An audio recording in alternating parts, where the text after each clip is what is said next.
Nagkaroon na nga sana mga idol ang Boston Celtics ng napakalaking pagkakataon para makuha ang panalo sa Game 1 ng kanilang second round laban sa New York Knicks matapos nila itong tambakan sa pinakamataas na 20 points sa third quarter. Ngunit sa kasamang palad, natalo pa rin sila dito ng mag-choke ang kanilang buong team lalo sa fourth quarter at overtime, 108-105. Kaya nasayang dito ang performance ni Jalen Green at Jason Tatum na parehong merong 23 points. Pero hindi rin naman nakakagulat ang pagkatalo na ito ng Boston since masyado nga silang umasa sa 3-point shooting sa pagkakaroon nila ng 15 out of 60 shooting sa 3-point shot. At dahil sa nakakahiyang pagkatalo ng Boston, tahimik nga kanilang buong fan base dahil nasa delikadong sitwasyon sila.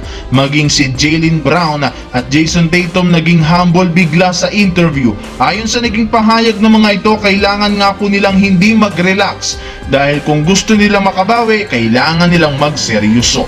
Samantala, ilang araw pa lang ang nakakalipas mula ng malaglagang Lakers at hindi pumasok sa off-season, gumawa nga ito ng isang malaking move na personal na pakikipag-usap niya kay Luka Doncic at sa kampo nito sa patungkol sa pipirmahang bagong extension. Ayon dito, willing nga ang Lakers na ibigay kay Luka ang kahit anong klaseng kontrata na gugustuhin nito as long as afford ng kanilang prangkisa. Mismong si Luka nang nagsabi at nangako na babalik siya sa Lakers next season, meaning sure na nga pipirma ito sa iaalok na kontrata ni Rob Pelinka. Pero bago man yan gawin, nagkaroon muna nga si Luka ng isang request.